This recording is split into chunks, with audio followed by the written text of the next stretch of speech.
Assalamu everyone. Welcome to another episode of Detox at National Incubation Center. Today we have with us Junaid Qurashi, who's the chairman of Open, which is Pakistan's largest network for entrepreneurs around the world. He's also a serial entrepreneur and investor. Junaid, welcome to the show. Thank you very much. Junaid, so tell us about yourself and about your journey. Well, journey started a long time ago. I left Pakistan to pursue my career in computers. Computer technology at that time was very new in the late 80s. Um, I moved. Luckily, I didn't know where to go in America and didn't even hear about Silicon Valley. But luckily, I ended up in the Valley because my mom knew someone there who was doing technology there, my mom's cousin. And from there, I studied computer engineering. It was a new field at that time. I moved towards virtualization or cloud computing. Was very fortunate. Cloud computing was a newer technology. At that time, it was more virtualization. The word cloud was not invented. From there on, I kept going and did many startups, worked on quite a few companies. And eventually decided that I want to start my own investment fund. About 7 years ago, I started an investment fund, and I'm a general partner of a fund now. Great, fantastic. Tell us about Open as well. It's inspiring, the young generation of Pakistani entrepreneurs inside and outside of Pakistan as well. Tell us about its origin and how did you become part of it, and how can our young generation entrepreneur startups benefit from it? Definitely. So, Open is one of the most connected networking organization in the world, called Entrepreneurs of Organization of Pakistani Entrepreneurs. I started from Boston in 1998. We started the chapter in Silicon Valley in 2001. Um, and from that point on, the chapters kept growing. We have over 17 chapters. Our focus is not just for entrepreneurs, but it's also for professionals who want to grow their careers. And that's what the Open organization is. We hold many seminars, many events, do a lot of mentorships for startups or professionals. We make sure we connect them across the country, across the borders. As I mentioned, there are over 17 chapters now. There are 3 chapters in Pakistan: Open Karachi, Open Lahore, Open Islamabad, and there are many chapters in America and rest of the world. So how can people who want to contribute towards it and who want to benefit from it as well? How can they be part of it? Yeah, Open is more of a, for young entrepreneurs, it's a giving organization as opposed to contributing organization, even though you contribute just by being a member. So for young entrepreneurs, it's a platform for you to get mentorship and also to connect to angel investors and serial investors. For seniors or for successful entrepreneurs or serial entrepreneurs or for professionals who are at senior level in their career, it's an organization to give. So there are many successful entrepreneurs in this organization who are always willing to give out in terms of mentorship, in terms of advice, guidance, funds, and if they're part of venture capital, they love to invest in startups. Friends, I've been to Open Silicon Valley events. They do some fantastic events. They are a fantastic set of people doing a lot of good things for Pakistani aspiring entrepreneurs in USA. So if you're an aspiring entrepreneur, a Pakistani, especially if you're a Pakistani aspiring entrepreneur, you should definitely check out what Open is offering, and they can help you scale your business in USA and other international markets. What are the hurdles you think you face when it comes to investing in Pakistan? What is that makes it more sort of lucrative to invest in Pakistan? Excellent question. I think the challenge of Pakistan is an economy which understand the industrial setup of an organization. When you're starting a company, Pakistan knows how cotton companies are built or sugar mill is built or other product based companies. Pakistan, we tend to feel has not, especially the government and the policies, have not caught up or are catching up, but has not caught up yet. How fast the service industry is built. A lot of service industry, especially for investors, when we are investing in a country, Pakistan or any country, we look at ease of doing business. Pakistan still is very low in ease of doing business. Setting up of a company takes time. Repatriation of funds take time. Bringing dollar in have a lot of questions. As a foreign investors, the biggest one I've been lately beating the drum on, that if I invest in dollars, I should be able to take money out in dollars. That's an obvious, very basic formula of any investor that they want ROI, return on investment. If you bring money in and lately you cannot take money out in the form you brought in, obviously the investors will not invest. So those are some of the challenges, kind of thing. The other part of the challenge is human capital.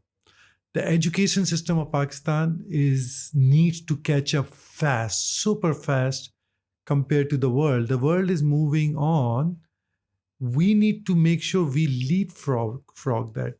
So the education system, what we see today, what I hear the number, and I tend to see it also, that out of 25,000 IT students that come out, I hear about 2,000 are you are able to hire, and we see the same numbers. I have a company here which we do a business process outsourcing.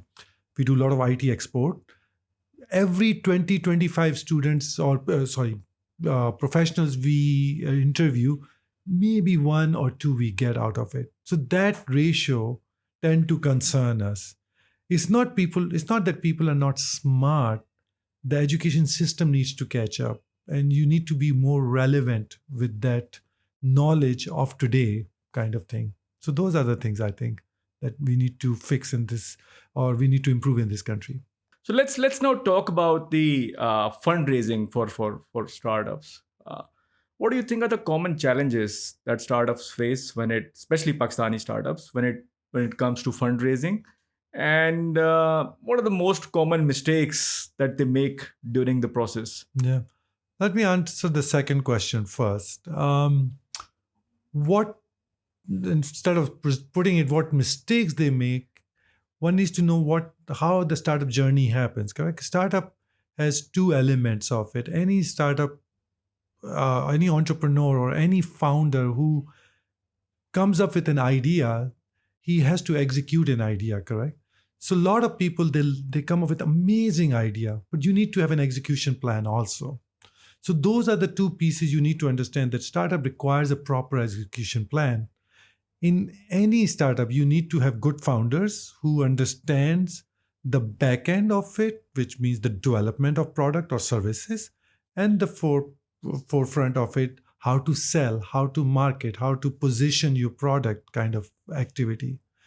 If you are a good developer and you are not a good seller, you need to find someone a partner who can be that connection to you. So you need to have a good team, an excellent team. Without that, you cannot start.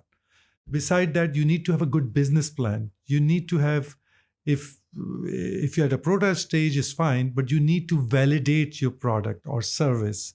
You need to make sure you have enough beta testing done, or you have enough traction. You're able to sell the product, right? So there are lots of steps in startup. We do tend to hear these amazing stories in Pakistan that, hey, this company raised this much money and that company raised that much money. Behind it, a lot of work goes on. It's just like any work, but times 10, where you yourself are responsible for executing. So idea requires execution.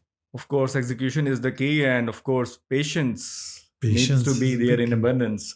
Right? Is there any set particular formula for fundraising that startups need to adopt? And There, there are some basics for sure. okay, There's no okay, question about it. I mean, and you can definitely go online and Google it. That what is the minimum I need on my pitch deck or on my presentation, which simply suggests what is the minimum a startup should be doing. As I said, founding team has to be good. Execution plan has to be good. Financial plan has to be very well laid out. If you are at if you are a late stage, you need to make sure your revenue is coming in. You have a customer base that's you think is scalable. And when you're raising fund, you should clearly know how much you are raising and for why you need that money. Do you need that money for marketing? You need that money for product development. You need that money for team development, whatever, correct? A plan should be very well defined. You don't want to go out chasing money and you do not know what to do with the money when it comes up to you. We hear this very often that investors don't invest in ideas, but they actually invest in founders. How true is that? Phew, it's true. So we have one program called Open Startup Connect. In that we do request startups to present their idea, their presentation, what they are going to execute or what the product is or the service is, correct? But at the same time, we do request 1 to 2 minutes of founders video. We want to hear the founders. We want to understand the founders. So founders can go to startupconnect.io, submit the plan, submit the page, the present video of the founders talking about themselves. It doesn't have to be product, just talking about themselves, talking about the product or services, whatever they want. But the founder story definitely resonates with the investors, for sure, no question about it. Right. What are the future plans for your own business, for Open? Anything that you would like to share with our audience? Yeah, great question. I see myself as someone who I think have reached a point in life that I like to give back to the community, to the place I came from, Pakistan.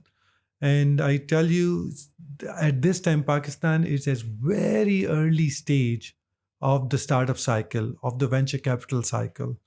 I see from now, the coming 7 to 10 years are crucial. We are $360 or $350 million investments that have come to Pakistan so far. And I think it's going to turn into a few $1 billion very easy in few years. And I think there are few areas that I like to contribute to this, to the country I come from. One is helping the government with the policies, working with the councils or local organization in identifying the areas that needs to be improved in terms of either its human capital with HEC or its monetary or fiscal policies that exist out there, or innovation and R&D policies like intellectual property protections, judiciary laws or something. I like to help contribute, and I'm so glad companies like organizations like PASHA, PSAB, MOITT, SECP have been part of those discussions. They are listening, they are understanding what investors from outside look for. And I really like to be part of that and help them reach the stage where ease of doing business in terms of startups or investments become easier and easier, that people see Pakistan the next tech destination of the world. So that's what I like to see myself contributing to. Great. I think great things coming ahead. Next, we'll have a quick fire round where we, try to know you more personally. Oh, for sure. Yeah. So what's your favorite city? Oh boy. I lived most of my life in San Francisco, and I think that's my favorite city. And recently, I've been to Lahore a few times, and I've fallen in love with Lahore. I've really fallen in love with it. Yeah. Fantastic. You're originally from which? I'm from Karachi. You're from Karachi. Yeah. Okay. Oh, Karachi and falling in love with Lahore. That's a first. My father was stationed there, so I was born in Lahore, but I only lived for a couple months of my life in Lahore. So I've never seen Lahore. And I've recently, in the past few years or so, I've been to Lahore a few times, and I've really fallen in love with it. Great. Fantastic. Favorite food? Italian and Pakistani. Wow. Anything particular in Pakistani? Oh, nehari for sure. Nehari. And brain masala for sure. Yeah, no, that's a true Karachi. Okay, yeah. And inspiring founder who inspired you? No question in my mind. Two founders that come to my mind. One in the recent is Steve Jobs, an amazing, amazing person. And in history, I think Prophet Muhammad. I think he was the most inspiring founder who not just created a lifestyle, but he showed people how to take risks and how to just keep growing. And his startup is the world's biggest startup. We all know and we all follow, correct? So Retirement plan? I, Don't tell me you don't I, want you don't plan I to retire think at all. I believe I am retired. I think the definition of retired, I think, is the work, correct? What you love, correct? So I Yeah. love what I do. So it's in essence, I'm retired, not retired kind of thing. I kind of like what I'm doing, so So okay, we'll so continue to do so it. something for us, a takeaway for us would be that if you love what you're doing, you're already retired, right? Exactly, exactly, Your exactly. best mistake? Oh my God. I did mention this in couple talks, but there are many. I think the you look back in life and you realize in startups there are many startups that have failed and I've closed and everything. Um, I cannot think of as such that I would say my best mistake, but there have been very I call myself mistakes my successful mistakes. Um, it's just how fast you closed an idea when you know the time has come to close, and how gracefully you close your startups when you think the moment is there, and how you gracefully you present to your founders the time has come. So those, when you see that, you close. But there are times that I've made mistakes. I've closed recently a startup I closed in 2 years ago, and hindsight I realized I should not. So those are the mistakes you see Yeah. it. So Where can people get in touch with you? Is yeah, so I think the best way is LinkedIn is the most common platform we all subscribe to. I don't carry business card. Almost hardly anyone I know in Silicon Valley carries business that's card. true. So LinkedIn is something you can follow, you can connect, and that will be the best place. Any message to the business owners or startup founders in Pakistan? Yeah, definitely. I think the most important thing, if you have a passion, run with it, but know your capabilities. As I mentioned earlier, if your capabilities, you are an amazing idea generator and you're an amazing product creator, but you're not an amazing salesperson or amazing product person, find the partner. Do not worry about the partner, how much he will take or she will take, kind of thing. Find that partner, run with it. Believe in your team. I am a true believer. I kind of believe I like generating ideas, but I always think who the partner is, who the executor is before I say, okay, let's run with it. Third, give credit to everyone in your team. By name, give credit. If you find someone has a great idea in the group setting, in the network setting, whatever, say it by name. It's this person's idea, an amazing idea. The team will be loyal to you, they will love you. It is not the money people go for, it is that knowledge, that understanding of knowing that somebody is recognizing me. Absolutely. I think it's very important to give everyone its due credit when you're teaming up with people. Well, it was wonderful, Junaid, having this conversation with you. We got a lot of insights, and I'm sure our audience got a lot of insights as well. Thank you very much for joining us here today. We hope to see you soon. We hope to see you back in Pakistan and doing a lot of good things for Pakistan. Thank you, everyone, for joining us today for this episode, and we'll see you next time.